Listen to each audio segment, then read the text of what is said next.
Diba? Pero we should use it wisely. Tama po ba? Number 3, is it difficult or easy to spend quality time with God daily? Yan. Sabi nga po dyan, the Lord is near to all who call Him and to all who call on Him in truth. Okay. Now, ang sabi po dyan, quality time, like what? In prayer po, halimbawa. Okay? In prayer. Okay?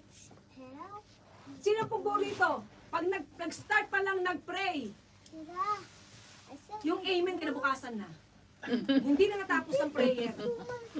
Amen. Sometimes talaga Oo, nangyayari. di ba? Reality of life. Kasi battle. Even Christians, no, sabi ko nga sa inyo, pag tayo po nagpe-pray, ayan na agad ang spirito ng kaaway. Umiikot na yan. Bakit? Kung ano yung sinasabi po natin, naririnig na dyan, especially against sa kanya, iritang-irita yan. Kaya ayaw kanya mag-pray. Ayaw kanyang tumawag sa Panginoon. Diba? Ayaw niya yan. Ang gusto ko nga niya, madetach ka sa Panginoon. Kung Kristiyano ka, mawala ka sa pagiging Kristiyano mo. Yan ang purpose po ng kaaway natin. Amen po ba? Okay. Tsaka naramdaman niyo minsan yung prayer niyo parang nagra-rumble. Totoo, di ba? Battle! Spiritual battle. Kagaya nga po sabi ko sa inyo, hindi mo yan kaya sa sarili mo. Di ba hindi natin makontrol? Totoo, hindi. Kasi spirit ang kalaban natin. And sometimes we are using our own strength. Okay, kaya tayo po natatalo. Okay, number 4. Is it difficult or easy to keep our minds, eyes, lips, heart pure or holy? Mahirap, di ba? Okay. Ngayon, nagpe-praise tayo dito. Wow, Lord, thank you, Jesus. Thank you, Lord. Hallelujah. Pero sabi sa ating lips, they make their tongues as sharp as the serpent. The poison of vipers is on their lips. Oh my God. Diba? Ano pang sabi? With the tongue, we praise our Lord and Father, and with it, we curse human beings who have made in God's likeness. Mga kapatid, magkakaiba naman tayo ng itsura. Sabi ng Panginoon, we are all created in His image. Amen. Kung anong sinabi natin sa kapatiran natin, sinasabi mo sa Panginoon. Tama, mali. Out of the same mouth come praise and cursing. My brothers and sisters, this should not be. Okay? Ang hirap kontrolin to eh.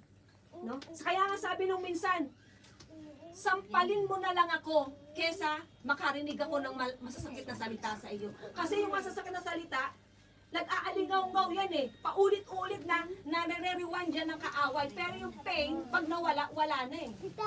Diba? Sasabihin mo na lang. Okay? Sige, Apostolo, next po. Yan. Heart. Yan. Ang heart po natin ay pinaka-deceitful po sa lahat. Okay? Kaya ingatan po natin ang ating heart. Amen po ba? Amen. Sabi dyan, oh, the heart is deceitful above. O kita mo, above all things and beyond cure. Walang kagalingan. Diba? Who can understand it? Diba? The Lord searched the heart and examined the mind. Diba? So, hindi natin talaga kayang kontrolin yung mga yan. Unless, in-offer natin ang mga yan at binigyan natin ng Panginoong authority to control everything na meron tayo. Kaya yung prayer natin lagi, lahat po ng senses namin, Panginoong, ibinibigay namin sa iyo. Okay? Meron ba tayong eyes? Tingnan natin lahat. The eyes is the lamp of the body. Sabi nga, our eyes is the window of our soul. Nakitingnan mo yung tao sa mata, nakikita mo, ang lungkot-lungkot mo naman sis, Brad, at ang lungkot-lungkot. May problema ka, no? Kasi sabi nga, sa mata pa lang nagre-reflect na. Tama, mali? Amen. Okay. Pero kung ang mata mo, no, nakakakitaan ng glow, oh, iba dating yan. Parang nadadamay niya yung buong mukha mo. Tama po ba? Kaya nga sabi, if your eyes are healthy, your whole body will be full of light. Okay? But if your eyes are unhealthy, your body will be full of darkness.